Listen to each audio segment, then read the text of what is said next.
The pencil trembled in the dark.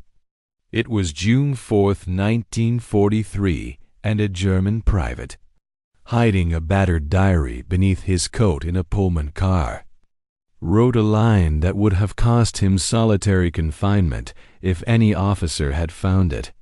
The Americans must be lying to us. He wrote it not from bravado, but from confusion, because through the carriage window, the world the Reich had promised him dissolved into something impossible. Electric lights burned from every farmhouse and shop.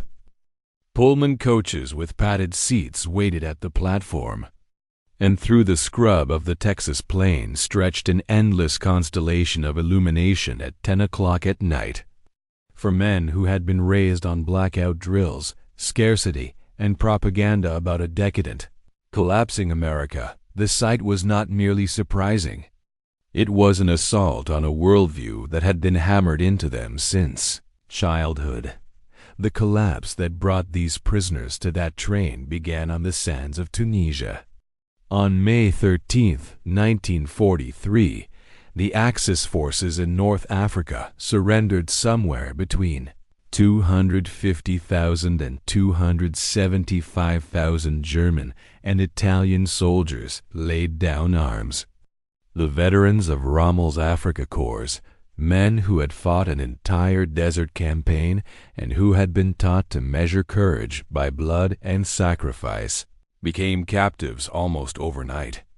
Where Nazi myth promised a heroic struggle against superior odds, reality handed them buses, processing tents, and an administrative machine that did what the Wehrmacht's bureaucracy had long prided itself on. It organized, cataloged, and moved human beings with relentless efficiency at Oran and other North African ports. The Americans processed prisoners with a precision that stunned them. Identity cards were photographed and filed. Medical examinations were performed. Inoculations were given. American officers spoke in fluent German, trained for this exact moment to explain rights, procedures, and most jarring of all courtesy. Then there was the food. Men who had subsisted on handfuls of hardtack and rationed meat for months found themselves fed white bread, real coffee, and meat twice a day. "We thought it was propaganda," one German later wrote, "that they were trying to impress us. We didn't realize this was their standard military ration." That sentence, written months after capture, carried the weight of bewildered respect. It suggested that the abundance the prisoners were witnessing was not theatrical generosity but ordinary practice. The ships that would carry these men across the Atlantic were themselves lessons in American industrial scale. Liberty ships' vessels that had stunned contemporaries by their speed of construction moved back and forth across the ocean not as trophies but as workhorses. One fabled hull, completed in days at Kaiser's shipyards, became proof to skeptical eyes that U.S. production was not a myth. On board, prisoners watched sailors discard food, a half-eaten steak, a loaf of bread, gallons of milk waste that was not intended to humiliate, but that spoke in a language these men recognized: supply without visible end. Conversations with guards revealed more. Engines were made from parts drawn from dozens of factories in dozens of states. Machinery that in Germany had been the preserve of elite arsenals was now standard on merchant ships.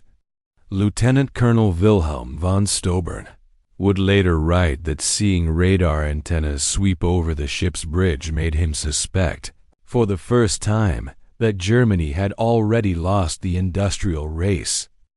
If the Atlantic crossing left prisoners stunned, Norfolk Naval Base completed the dismantling of the myth. The port sprawled across thousands of acres. Cranes unloaded tonnage that dwarfed entire German ports. Men who had fought under the swastika counted dozens of cargo vessels. electric cranes moving loads that would have required teams of horses and men. The sight of dock workers driving their own cars to shifts ordinary. Men with leather boots and cigarettes contradicted. The Nazi promise that the Volkswagen and modern comforts were the party's unique privilege. There were Pullman cars waiting at the stations, dining cars with white tablecloths, and observation cars with panoramic windows. We boarded like tourists, not prisoners. One soldier would later recall, the 3-day train ride inland functioned as a slow, merciless classroom. Small towns burned with lamplight where German streets would have been dark. Factories ran night shifts whose glowing windows told of electricity in abundance. In visiting railway yards, prisoners watched automated coal loaders and mechanized lubrication systems perform in half the time that German yards would have needed. They saw plants the size of cities' aluminum works stretching miles along rivers. Synthetic rubber complexes sprung up from empty fields in months. Bomber factories where an aircraft could be produced in an hour's cycle. Men schooled in scarcity pressed their faces to the windows and counted B-24s on assembly lines. Grain elevators taller than anything they had seen at home. Combined sweeping fields that would have required entire villages to harvest by hand. These scenes did more than surprise. They disassembled certainty. The narratives that had sustained allegiance, racial superiority, and economic resilience, the inevitability of German victory began to unravel under the sheer arithmetic of abundance. Seeing a nation that still had the capacity to build, to light, to feed its people while fighting a global war posed a question the prisoners could not ignore. If America was so productive, how could the Führer's promises of invincibility stand? By the time that first night in Texas ended, the hook that would run through the rest of their captivity had been set. It was not a single battle or one officer's sermon that changed these men, but a steady, accumulating proof, lights that stayed on, cooks who discarded excess, hospitals equipped with X-rays and penicillin, farmers whose tractors did the work of 100 men. Each observation was a small argument against the ideology they had been taught. Each conversation with an American guard or a civilian offered evidence that the enemy's strength did not depend on cruelty but on production and confidence. If you want to follow how this shock hardened into something far more consequential, how food and light, factory noise and community kindness quietly dismantled the system of belief, subscribe and continue with us. In the next chapter, we will leave the rails and step onto the Liberty ships and into the ports where the Kiev American industrial miracle would become a classroom, a hospital, and, ultimately, an argument the prisoners could not refute. The dust of North Africa clung to their uniforms as they waited at the port of Oran, Algeria. 30,000 men of the defeated Africa Corps stood behind barbed wire, surrounded by an organization so efficient it appeared mechanical.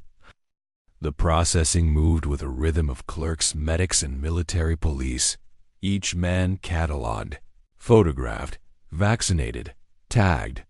It was a bureaucracy that mirrored the German machine, but faster, calmer, and astonishingly humane. Even the Geneva Convention was explained to them in fluent German, as though the Americans had rehearsed their lines for months. At first, suspicion ruled.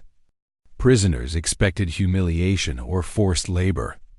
Instead, they received instruction, rest, and food. The first meal in captivity left them silent. White bread, not the dark ration loaves of the Reich. Real coffee, its smell rising over the wire.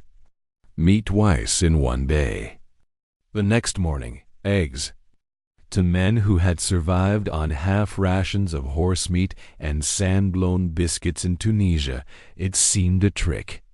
Yet each day brought the same: abundance without theatrics, generosity without commentary. One young Obergefreiter, Hans Muir of the 21st Panzer Division, wrote home months later that, in the cage at Oran, "While we waited for ships, the Americans fed us better than we had eaten in 6 months of desert warfare." His letter was intercepted by censors but preserved in U.S. archives. It stands as one of the first written testimonies of disbelief. These soldiers, conditioned to see the Allied world as chaotic and hungry, were discovering that the opposite was true. Then came the ships. The Liberty Fleet was an education in steel. These vessels, simple but immense, had been assembled in numbers and speed that defied logic. Over 2,000 built by 1943. With the S.S. Robert E. Peary famously completed in just 4 days and 15 hours. The German officers who boarded them were engineers, mechanics, men who understood what it took to bend steel into a hull. Their disbelief bordered on reverence. How could a nation mass-produce a fleet faster than Germany could repair its tanks? As they boarded, the contrast deepened. The holds were clean, the bunks organized, the crew disciplined but not cruel. The guards spoke casually of shipyards that stretched for miles, of factories in 32 states manufacturing identical parts. Each engine, they explained, was assembled from components built hundreds of miles apart, synchronized to the hour. The prisoners listened in silence. During the 2-week Atlantic crossing, the greatest revelation was not technological, it was waste. Each morning, sailors cleared breakfast trays of half-eaten steaks, full loaves of bread, and gallons of milk poured down drains. What had been unimaginable luxury to a German soldier was, to these Americans, barely worth a glance. They threw food away, wrote Feldwebel Kurt Zimmermann, not to mock us, but because to them it meant nothing. Their supply was limitless. The statement was more than an observation. It was a fracture in the moral architecture of the Reich. Nazi propaganda had built its power on narratives of scarcity, sacrifice, and discipline, virtues forged in hunger. Here was a nation at war that consumed like a nation at peace, and yet it fought on 2 fronts with unbroken energy. For men who had been told that America was collapsing under material excess, the truth was devastating. Abundance had not weakened the United States, it had strengthened it. The voyage became an accidental classroom. When storms hit the convoy, radar sets on the American ships plotted the weather in real time. The Germans had believed radar was a secret weapon owned only by Britain and the Luftwaffe. Yet here it was, rotating calmly above a merchant bridge, standard equipment on a cargo vessel.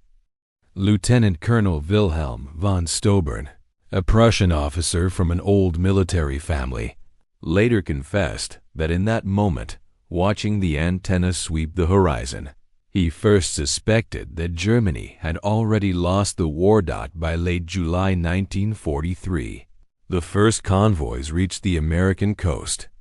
The men lined the rails as the Norfolk Naval Base came into view, a sprawl of cranes and warehouses stretching farther than any port in Europe. Norfolk covered 4,300 acres. Its docks unloaded more tonnage in a single day than Hamburg handled in a week. For a factory worker from the Ruhr, it was an industrial cathedral. Ships in every berth, cranes swinging continuously, freight cars clattering across endless rails. When the prisoners disembarked, they found something even stranger. Civilians, dock workers, mechanics, truck drivers drove to work in their own cars. Hundreds of them. To men from a nation where private automobile ownership was a privilege reserved for the elite, this was a revelation that cut to the core of ideology. Hitler's long-promised people's car existed only as a symbol. In America, it was already routine. Then came the trains, not cattle cars. Not the 40 and 8s that carried troops and horses across Europe. Waiting on the Norfolk siding were Pullman coaches with padded seats and sleeping berths, dining cars with silver cutlery, and observation cars with panoramic windows. Air conditioning hummed. A sergeant apologized that it wasn't working properly. Hedman Friedrich Radke, who had fought in North Africa and been wounded twice, later wrote, "We boarded like tourists, not prisoners." For 3 days, the trains would roll westward toward Texas and Oklahoma. As they crossed the night-lit towns of Virginia and North Carolina, the men pressed their faces to the glass. They saw electric signs, glowing windows, and houses with lights burning in multiple rooms. Every farm seemed connected to power. Every yard contained machinery. In Germany, only cities gleamed this way, and only before the blackout orders of 1940.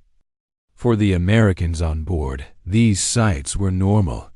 For the prisoners, they were evidence of a civilization built on something their leaders had never understood. Energy multiplied by freedom. By the time the train reached the Midwest, the disbelief had deepened into silence. The prisoners were not mistreated. They were observed, fed, and moved with a kind of impersonal efficiency that needed no slogans. The United States had no need to convince them of its superiority. It simply demonstrated it. One guard told a German lieutenant, almost casually, that the factory they had passed in Detroit produced a bomber every hour. The lieutenant stared out the window for a long time, then said nothing. Later in his diary he wrote, "We fought the wrong war against the wrong enemy. These people could build forever." That line would never appear in a propaganda report. It was written quietly, folded between pages of military notes, and carried through the remainder of the war. But it captured what thousands of men were beginning to realize, that America's greatest weapon was not its army, nor even its navy, but its capacity to build, to feed, to light the world while fighting in 2 oceans at once. The Atlantic crossing had ended, but its lessons were only beginning. The men who had boarded those ships as soldiers of the Reich stepped onto American soil as reluctant witnesses to a different kind of power. What they would see next: factories the size of towns, camps with electricity, and hospitals with penicillin, would dismantle the rest of their certainties. The trains that carried them inland were not just transports. They were moving classrooms, teaching by window light the truth that no propaganda could erase, that the world they had imagined superior had already been outbuilt, outplanned, and out-produced. Next, in Section 3, we follow that journey deeper into the American heartland through factories, farms, and endless night-lit towns where disbelief would give way to understanding, and ideology would begin to crumble beneath the simple, blinding evidence of abundance. The journey from Norfolk into the heart of America was supposed to be a transfer 3 days of rail, travel to the POW camps of Texas and Oklahoma. Instead, it became an education that no lecture could have delivered. The trains rolled out of the Virginia coast just after sunset, engines hissing in the humid summer air, and within hours the prisoners of the Africa Corps were pressed to the windows, speechless. What they saw outside contradicted every image they had been fed since childhood. In Germany, the night belonged to darkness. Since 1940, blackout laws had extinguished the glow of even the smallest village. But as the train curved through Virginia, every horizon shimmered with light. Tiny towns, Martinsville, Danville, Greensboro, were illuminated like cities. Shop fronts burned bright at midnight. Neon signs flickered over cafes still open for business. In some houses, 3 or 4 rooms glowed simultaneously. The Germans whispered among themselves. It couldn't be real. The Reich's propaganda had insisted that America was collapsing under material excess and unemployment, that the Depression had crippled the nation's spirit. Yet here, from the windows of a prison train, they saw a country too alive to be dying. Feldwebel Heinrich Müller, an engineer from Berlin, later calculated that the single rail yard where they stopped for water used more electricity in 1 hour than his entire district at home used in a day. He wasn't exaggerating. Automated coal loaders swung overhead. Electric pumps refilled locomotives in minutes. Even the lubrication of the wheels was mechanized. The men of the Africa Corps had built a legend on German precision engineering, yet in front of them stood its conqueror. Automated and tireless. As the trains pushed south and west, the contrast between ideology and reality grew sharper. When they stopped at small depots for refueling, German soldiers stared at the American workers, mechanics in denim, foremen in clean shirts, laborers drinking Coca-Cola straight from glass bottles. Each man seemed well-fed, confident, free of the quiet fear that ruled German factories under the eye of the party. Cigarettes, burned half-finished before being tossed away. Boots shone like new. Waste, once the mark of decadence, now seemed like the signature of power. Obergefreiter Hans. Muir wrote home that he watched men who threw away food and clothing with no thought, and for the first time realized what infinite resources look like. Another diary entry from an anonymous sergeant captured the mood more succinctly. The waste was magnificent. Crossing into Tennessee, the rail cars rattled beside industrial giants. The Alcoa aluminum plant blazed across 3 miles of riverbank, consuming 175,000 kilowatts more electricity than the entire city of Munich. A few hours later, they passed Louisville's Rubbertown complex, where 4 synthetic rubber plants stretched toward the horizon. The guards explained, without boasting, that these factories had been built from nothing in just 18 months, now producing hundreds of thousands of tons of material every year. The Germans, who had invented synthetic rubber, listened in silence. Their scientists had achieved brilliance, yes, but never this speed, never this scale. Oberleutnant Erich Hoffmann, a chemist from IG Farben, later recalled his horror and admiration in a post-war interview. Each facility was more advanced than anything we had built, and there were 4 of them just here. They said there were dozens more across the country. In that moment, I understood that industrial war was already lost. Past Louisville, the countryside opened wide. Endless farmland rolled by orderly, electric, abundant. In Germany, agriculture was still tied to the rhythm of horses and hand tools. Here, mechanical harvesters worked through the night under floodlights. In Kentucky, prisoners saw farmers steering a tractor with electric headlights blazing through fields that never seemed to end. When the guard explained that most American farms had had electricity since the 1920s, The Germans shook their heads in disbelief. Everywhere they looked, machines replaced manpower. A single cotton gin outside Houston could process more in 1 hour than entire villages in Bavaria could in a month. In Nebraska, prisoners later assigned to agricultural work would find that one combine harvester equaled the labor of 100 men. The numbers were unthinkable to soldiers raised on the mythology of discipline and toil. America, they realized, had found victory not in ideology but in efficiency. As the trains crossed the Mississippi at St. Louis, another symbol of excess appeared below them, barges heaped with grain, moving downriver in long, silent convoys. Unterscharfer Karl Schmidt, a farmer's son from Bavaria, wrote that he watched enough wheat loaded on a single barge to feed my entire village for 5 years. Grain elevators towered on both banks, each holding more wheat than Germany's entire 1942 harvest. These were not exaggerated impressions, they were quantifiable facts.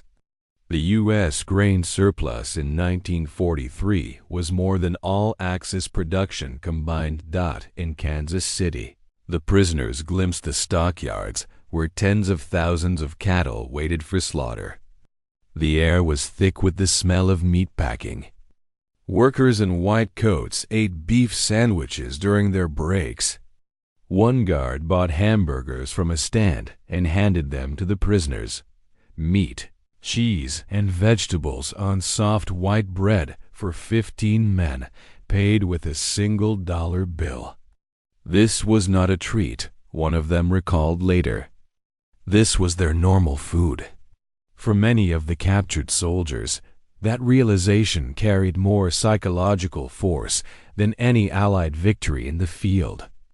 Propaganda could claim that America was decadent or corrupt, but no propaganda could explain away full plates, bright cities, and tireless factories.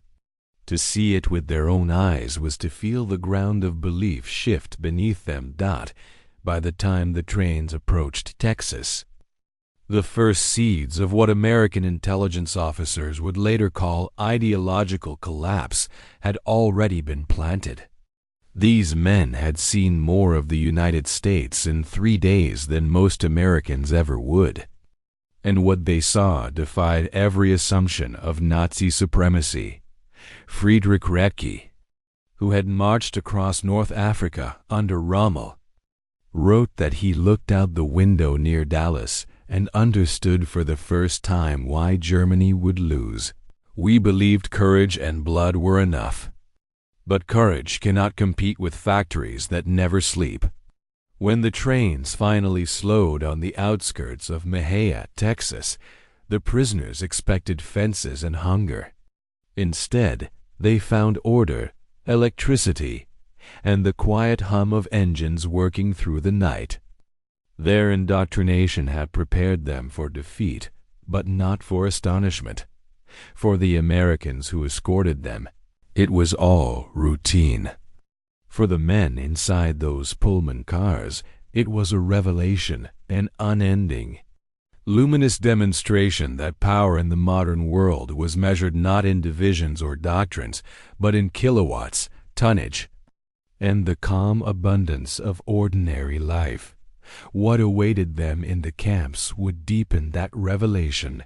Even further, electricity in every barrack, medical care beyond what they'd seen in German hospitals, and the one thing they had not yet encountered from an enemy-kindness. In the next section, we enter the camps themselves, where comfort, medicine, and dignity would prove more corrosive to Nazism than any bullet or bomb.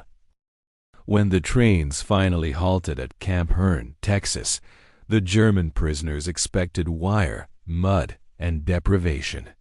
Instead, they stepped into something closer to a small American town rows of freshly painted wooden barracks, electric lights glowing from every building, and hot air shimmering from newly installed steam lines. construction had taken just 4 months. To men who had marched through the ruins of Tobruk and Bizerte, this speed seemed impossible. Each barrack had wooden floors, screened windows, flush toilets, and even hot showers. Overhead, light bulbs burned steadily, a quiet miracle for men accustomed to darkness after curfew. That first night, when guards failed to switch them off, some prisoners lay awake, staring at the ceiling, as if unable to believe that captivity could be bright. The following morning, another surprise: the food. Breakfast arrived on metal trays that gleamed from industrial dishwashers' eggs, bacon, toast, milk, and coffee strong enough to cut through the Texas humidity. For lunch and dinner came meat, vegetables, white bread, butter, and fruit. Men who had scavenged desert rations in Africa now watched as the camp kitchen threw away leftovers under U.S. Army regulations that required a 10% surplus to ensure every prisoner was fed FELDWEBEL. Otto Krebs, a former hotel chef from Munich, later wrote, "Today we discarded more food than my family had seen in 3 years. Not spoiled food, simply excess.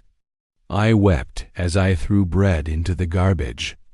That act of waste, regulated and unremarkable to Americans, became one of the most potent psychological weapons of the war.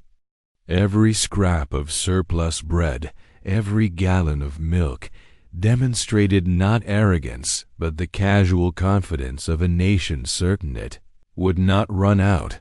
The camp hospital shattered another set of illusions. Inside a low building marked with a red cross, German doctors were stunned to find equipment more advanced than in most civilian hospitals back home: X-ray machines, sterilizers, and cabinets filled with drugs they had only read about. Chief Surgeon Dr. Friedrich Bauer of the 164th Light Division recorded his disbelief. They had penicillin, this miracle medicine we had only heard of in whispers, and they used it freely, even on prisoners. To Germans who had watched comrades die for lack of sulfa powder, the sight was a moral inversion. The enemy possessed a life-saving drug and shared it without hesitation. Even with those who had fought to kill their sons, Dr. Bauer later told post-war interviewers that the Americans treated infection as something to heal, not punish. That single fact changed my understanding of civilization. The hospital was not unique. Every large POW camp in the United States, over 500 by 1945, followed similar standards. Nurses and medics treated prisoners according to the same manuals used for American soldiers. Surgical equipment, anesthesia, and even dental tools were supplied under the Geneva Convention. For many prisoners, it was their first encounter with a system that valued efficiency over cruelty, welfare over ideology. Yet it wasn't the hospitals alone that dismantled Nazi beliefs. It was the everyday operations, the invisible machinery of comfort. The kitchens at Camp Hearn ran like industrial workshops. Massive gas ranges could cook for 5,000 men. Electric mixers whipped potatoes in stainless steel vats. Walk-in refrigerators held enough food for weeks. The German prisoners assigned to cooking duty were astonished by the tools at their disposal: automatic dishwashers, mechanical peelers, and powered ventilation hoods that swept the heat away. Krebs, who supervised one of the kitchens, later admitted, "I had thought our hotels in Munich modern. But here in the camp of our enemy stood more technology than in the finest restaurant of Germany." He began keeping notes on the machinery, sketches of American kitchen designs that he would later bring back to Europe, a small, unrecorded contribution to Germany's post-war modernization. Even the camp's electricity became a symbol. Power lines stretched out of sight toward substations built for the war effort. In Germany, rural electrification barely touched 1 in 5 farms. Here, in a prison camp built for the enemy, every building glowed. When the summer heat became unbearable, the Americans installed ceiling fans in the barracks. One sergeant apologized that there was no air conditioning, an absurdity to men who had fought and slept in sandstorms. A few weeks later, when guards distributed ice water from electric coolers, several prisoners refused to drink it first, convinced it was a trick. By September 1943, the U.S. labor shortage had begun to draw prisoners beyond the camp fences. They were organized into work detachments sent to farms, factories, and lumber mills, never to produce weapons, in compliance with the Geneva Convention, but to fill civilian roles left vacant by American workers now overseas. These labor details, unarmed and lightly supervised, became windows into ordinary American life. At first, the Germans thought the excursions were propaganda exercises, but each trip revealed more of the same impossible normality. Farms with tractors, homes with radios, towns where even poor families owned cars. In Texas cotton fields, a single mechanical gin processed more cotton in an hour than entire villages in Saxony could have managed by hand. In Nebraska, a teenage boy drove a tractor that cost more than a German laborer could earn in a lifetime. "We were told democracy produced chaos," wrote one prisoner. Yet every farm we saw was efficient, clean, and wealthy. The psychological effect of this exposure did not go unnoticed by American authorities. The Provost Marshal General's office created the Special Projects Division, a discreet effort to study and, if possible, guide the transformation unfolding in the camps. The officers running the program quickly realized that ideological collapse was happening on its own. American efficiency, fairness, and abundance were re-educating the prisoners far more effectively than lectures ever could. By late 1943, U.S. intelligence reports described a new phrase spreading through the camps: "Der Feind ist nicht so, wie wir dachten." The enemy is not as we thought. Fanatical Nazis grew quiet, unable to explain what their comrades had witnessed. The guards, many of them young farm boys or college students, treated the Germans with casual decency. That decency repeated daily in small acts: an extra cigarette, a respectful word. A lone newspaper was doing what leaflets and broadcasts could not, eroding faith in the Reich. At Christmas that year, the transformation would become visible to everyone. But even before the carols and charity arrived, the groundwork had been laid here in the fluorescent kitchens, the spotless hospitals, and the simple miracle of lights that never went out. America, without meaning to, had turned its prison camps into classrooms of civilization. The lessons were written not on chalkboards, but in bread, electricity, and mercy. And as the Germans worked, ate, and healed under that steady glow, their belief in superiority dimmed with every passing day.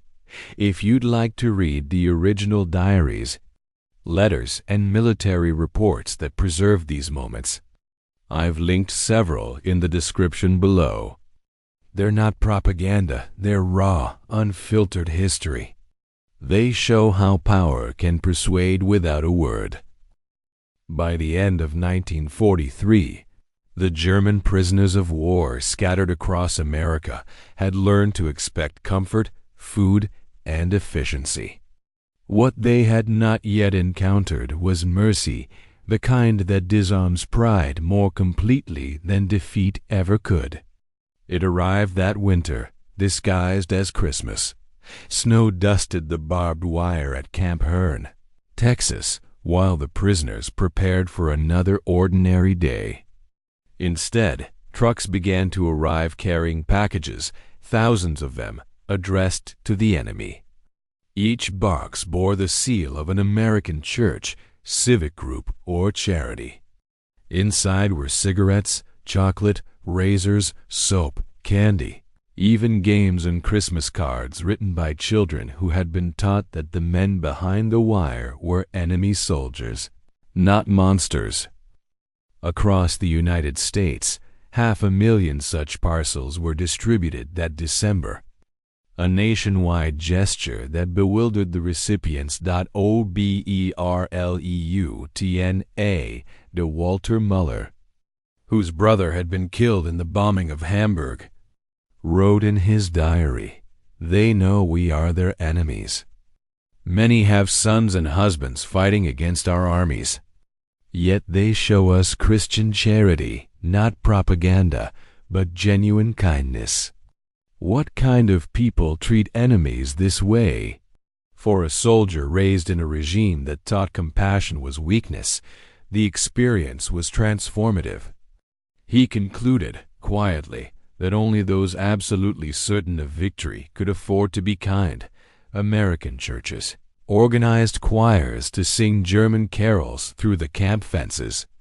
Women in nearby towns baked cookies and sent them with handwritten notes wishing peace on earth. At Camp Hearn, the local Methodist choir performed Still Not in German, their voices carrying over the compound under a cold Texas sky. The prisoners, many of whom had not heard their language sung tenderly in years, stood silently, some weeping. Inside the barracks, the Christmas meal defied reason. Turkey, ham, potatoes, vegetables, pies, and ice cream, enough to make the men ill from overindulgence. For soldiers who had gone months on field rations, it was almost grotesque. One prisoner wrote, "We ate like kings. Better than generals. Better than party leaders." The guards explained that this was not a special feast for prisoners. It was a normal American Christmas dinner. Every family in the country, they said, was eating the same. That statement struck harder than any lecture on democracy. If the poorest families in America could eat like this during war, what did that say about the society they had been taught to despise? At the same time, another moral earthquake was rumbling through the camps. After Italy's surrender in September 1943, thousands of Italian soldiers were reclassified not as prisoners but as Italian service units. They worked freely alongside Americans, wore their own uniforms, received pay, and were allowed to move about the local towns.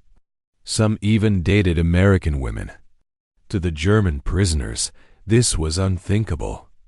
Their former allies, whom Nazi ideology had deemed inferior, were being treated with respect and trust by the enemy. Hauptmann Friedrich Schultz, writing from a Texas camp, recorded his fury and disbelief. "The Italians betrayed us. Yet they are treated better than we ever treated them. They eat in American restaurants, send packages home, and even walk unguarded. The Americans show them no hatred. This democracy we were taught to despise appears more honorable than our own system." That comparison lodged deep in the prisoners' minds. In Germany, betrayal was answered with execution. Here, treachery was met with tolerance.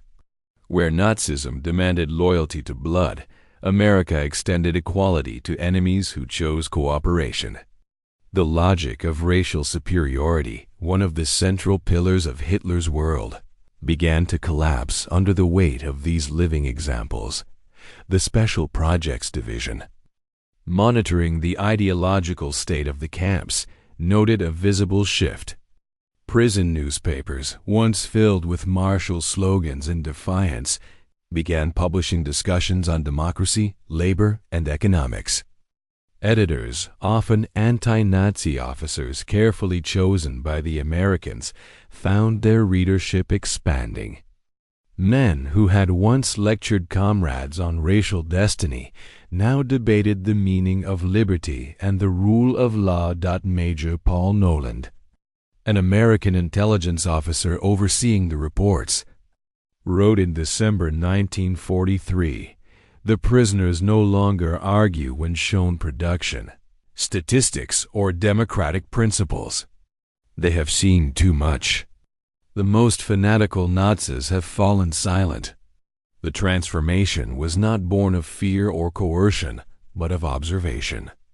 Each day of humane treatment was a contradiction too strong for propaganda to survive. The Germans saw that American guards, young men from farms and cities, spoke freely of their president, criticized their government, and laughed about their officers without fear of arrest. They watched workers of every background, even African Americans and women, perform skilled labor that Nazi ideology said they were unfit for. The dissonance was overwhelming. Nowhere was that contradiction more vivid than in the Christmas season. At Camp Hearn, the prisoners built their own nativity scene, complete with wooden figures carved from scrap lumber. The guards encouraged it, even providing tools and paint. On Christmas Eve, they were permitted to hold a midnight service. The camp commandant attended, standing respectfully in the back. He offered a simple greeting afterward. "Merry Christmas, gentlemen. Peace will come soon enough." To men accustomed to salutes, not handshakes, it was a moment of quiet astonishment. They began to realize that power need not shout to be heard. For many prisoners, that winter marked the final fracture in the wall of indoctrination. Racial arrogance could not survive contact with a society that extended decency to enemies and equality to allies who had betrayed them. The same nation that could annihilate cities from the air also sent carolers to sing to the captured survivors. In later years, historians would call it the re-education of the German POWs. But the truth was simpler and more profound. America had not set out to convert them. It had merely treated them as human beings, and in doing so, revealed the inhumanity of the system they had served. By the start of 1944, a quiet revolution had occurred behind the fences. Prisoners who once swore allegiance to Hitler now volunteered for English classes. Men who had cursed democracy began asking for books about it. And when mail arrived from home describing hunger, bombings, and fear, the contrast with their own conditions became unbearable. They began to write cautiously to their families, describing what they saw not in detail, lest the censors block their letters, but in hints.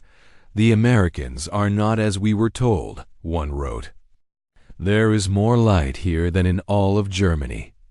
That winter of charity and contradiction became the hinge on which their worldview turned. The war would continue for another year and a half, but for thousands of German soldiers, the moral war had already been lost, not to American firepower, but to American forgiveness.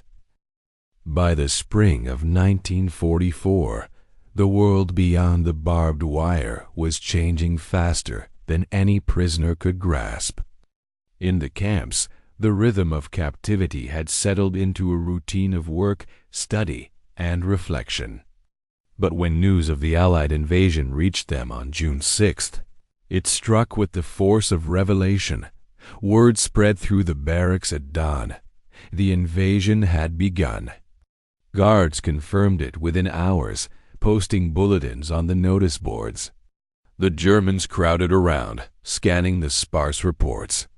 Normandy, 6,000 ships, 11,000 aircraft, 150,000 men in the first wave. The scale was incomprehensible. A few days later, the newsreels arrived. Inside the camp theaters, usually reserved for American films, the projectors flickered with black and white images of D-Day, endless convoys of ships stretching to the horizon, aerial footage of bombers passing in formation, and the slow, unstoppable landing on the beaches of France. The men sat in silence. For those who had seen combat, the organization and precision on the screen defied imagination. It wasn't merely the firepower that stunned them, it was the logistics, the coordination, the sheer order of it all. Oberfeldwebel Friedrich von Tauben later wrote in his diary, "We saw our homeland being crushed not by cruelty, but by capacity. We had sent horses against their trucks, courage against their factories. It was a war of arithmetic, and ours no longer added up." The Special Projects Division, quietly monitoring prisoner morale, noted an immediate shift. Even among the unrepentant officers, talk of eventual German victory vanished overnight. The conversations turned instead to disbelief. How could any nation mount an invasion of such scale while still supplying armies in Italy, China, and the Pacific? For many, the answer was now obvious, because America's power was not military in nature. It was industrial, mathematical, and moral. Every day of captivity reinforced the lesson. The work detachments continued. Prisoners saw factories humming 3 shifts a day, farms harvesting with mechanized ease, and towns that never dimmed their lights. What they glimpsed through the windows of trucks and trains aligned perfectly with what they now saw on screen, the same unending production that had made D-Day possible. Then came the second blow in April 1945. After months of rumors, the American command screened footage from newly liberated concentration camps. The men were herded into the recreation halls hundreds at a time and made to watch. For many, disbelief was immediate. Some shouted that it was propaganda. Others stood frozen, staring at the corpses on the screen. The camps of Buchenwald, Dachau, and Bergen-Belsen appeared in grainy footage. Bulldozers pushing emaciated bodies into pits, survivors too weak to stand. Children with eyes wide from starvation. At first, denial was instinctive. One officer demanded to know why Americans would fake such images. The guard said nothing. He simply handed the man a report stamped with the seal of the U.S. Army Signal Corps and the signatures of the cameraman. Days later, letters arrived from home wives, sisters, mothers confirming what they had seen. The illusion collapsed. Leutnant to Walter Schmidt, once a fervent believer in the Reich, wrote a single sentence that survived in his post-war memoir. "We thought we were warriors for a great cause. We discovered we were tools of criminals." That line became the epitaph for an entire generation's disillusionment. Until that moment, many prisoners had preserved a sliver of pride, the idea that, though defeated, they had fought honorably. The liberation footage stripped even that away. They could no longer separate military duty from moral responsibility. The horror of what they saw forced them to confront the central lie of Nazism. That conquest could ever be noble. American officers in charge of the camps responded with remarkable restraint. They did not gloat, nor did they punish disbelief. Instead, they provided context, court testimonies, photographs, and eyewitness reports. They encouraged discussion groups and debates, allowing the prisoners to argue their way toward the truth. The result was not instant repentance, but something deeper, an awakening. Dr. Friedrich Bauer, The camp physician who had once marveled at American hospitals described the atmosphere in a letter after the war. The films were more powerful than any sermon. Some men wept. Others stared at the floor for hours. The Americans said nothing. They let the images speak. That silence was the loudest condemnation. The ideological collapse that had begun with electricity and abundance now reached its moral endpoint. The men who had doubted America's strength began to understand its principles. They realized that a nation capable of mercy toward enemies, of building prosperity without oppression, was also the only kind of nation that could confront evil without becoming a dot by early 1945. The Special Projects Division reported measurable changes in the prisoners' attitudes. More than 25,000 had volunteered for democratic education courses. Camp newspapers now published essays on free government and economic reform. In one article, a former officer wrote, "We fought for a myth of order, but found real order in the society we tried to destroy." When Germany finally surrendered in May, the news came without ceremony. The guards informed the prisoners quietly. Some camps held brief memorial services for the dead. There were no cheers, only reflection. The war had ended, but for the men behind the wire, its meaning had already been rewritten. That summer, as repatriation plans began, many prisoners found themselves torn between relief and anxiety. They longed for home, yet feared returning to a shattered nation carrying memories their families would never understand. How could they explain the contradiction of being treated with dignity by their enemies, while their own regime had murdered millions? How could they describe a world lit by endless electricity when their cities lay in ruins and darkness? In interviews conducted by U.S. intelligence officers before release, one recurring phrase appeared: "We have seen the future." And it works. It was not admiration for American dominance, but recognition of something more enduring, the vision of a society that drew strength from liberty rather than control, cooperation rather than fear. The same power that built the ships and the planes had also built schools, hospitals, and towns where even strangers could be kind. In the final months of captivity, the Americans introduced vocational and political training for those preparing to return to Germany.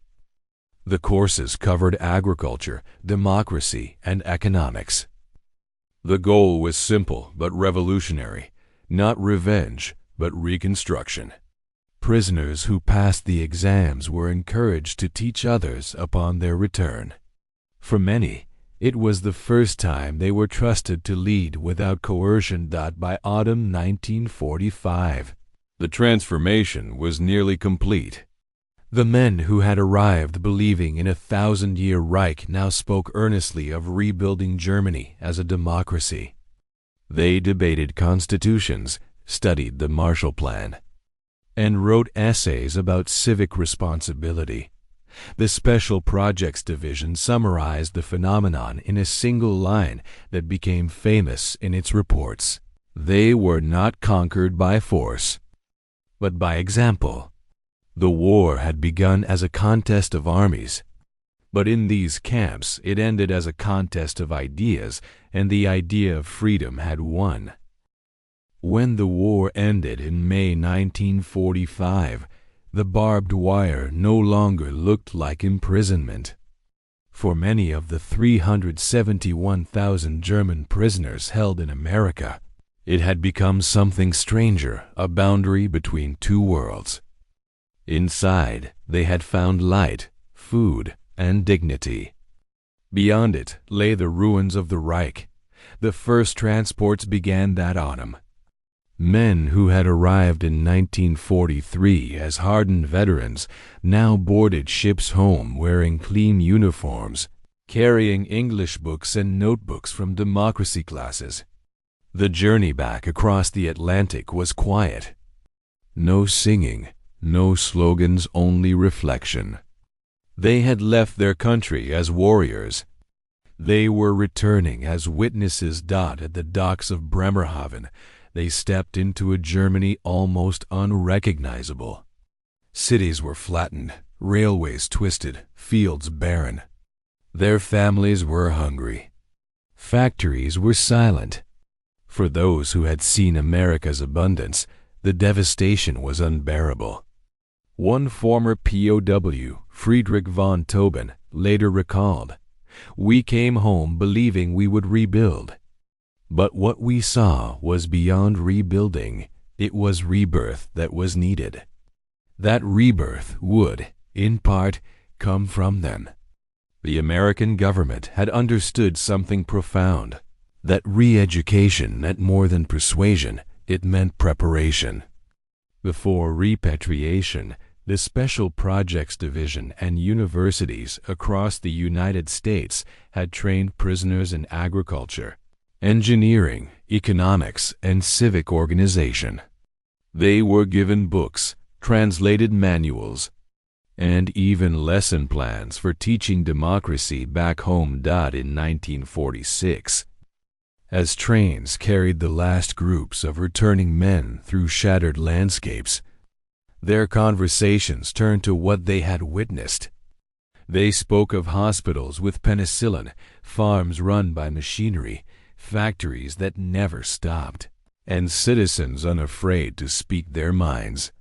To many of their families, these stories sounded like fantasy.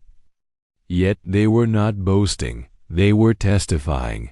Over the next decade, the influence of that testimony became visible in every corner of West Germany's reconstruction. Former POWs took positions in industry, agriculture, and government. They brought back methods they had seen firsthand, production lines that prized efficiency over hierarchy, farms electrified and mechanized, companies that rewarded innovation rather than obedience. They had learned that prosperity grew not from fear, but from freedom. Hans Krall, once a prisoner at Camp Shelby, rose to become West Germany's ambassador to the United States. Walter Hallstein, who had taught political courses inside Camp Koch, became the first president of the European Commission. Rudiger von Marx, who had spent his captivity in Texas, represented the new Germany at the United Nations.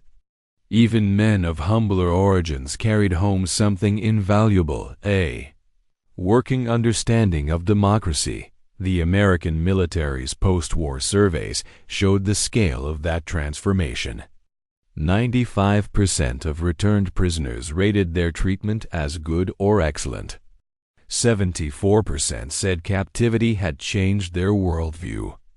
Barely 1 in 10 still clung to Nazi ideology by 1946. Thousands maintained correspondence with American families who had sent Christmas packages years earlier. And when the German Wirtschaftswunder, the economic miracle, began in the 1950s, historians noted its unlikely roots. Behind the Marshall Plan and currency reform lay another, quieter influence, the ideas carried home by men who had once been enemies. In their minds, they had already seen a working model of prosperity. They had lived in a system where every citizen had access to power, electrical and political alike. Hans Krall summarized it simply in his memoirs. We learned that prosperity comes from freedom, not conquest. That diversity creates strength. That treating workers well increases production. These were lessons not preached to us, but lived before us. In 1985, 40 years after the war's end, over 500 former prisoners returned to Texas for a reunion. They stood in the same town where they had once arrived in disbelief and fear. Now they came as guests, many with their children and grandchildren. Local residents, some old enough to remember, welcomed them back. The town band played America the Beautiful. Dr. Hans Weyer, who had been held at Fort Robinson, spoke softly that evening. Life in the camps was, for many of us, the first time we experienced dignity. We discovered that true strength requires no cruelty. Then came the final address from an elderly former lieutenant named Herman Gutz. We came to America as enemies, as Nazis, as believers in a lie. We left as friends, as Democrats, as men who had seen the truth. America showed us that strength comes not from conquest, but from creation, not from hatred, but from freedom. The audience rose in a standing ovation. For a long moment, the sound filled the hall, Americans and Germans together, no longer divided by ideology or war, but united by memory and the strange miracle of transformation. That night, beneath the same Texas stars that had astonished the first prisoners in 1943, the circle finally closed. The story of the German POWs in America is not merely a footnote to World War II, it is a parable of redemption. It proves that the most powerful weapon a free nation possesses is not its arsenal, but its example. Where guns had failed to conquer, abundance, mercy, and fairness had prevailed. The camps built to hold enemies had instead trained citizens. And from those citizens, a new Germany arose, prosperous, democratic, and allied with the very nation that had defeated it. In the end, the lesson of that extraordinary experiment endures. The truest victory in war is not the destruction of an enemy, but the transformation of his heart.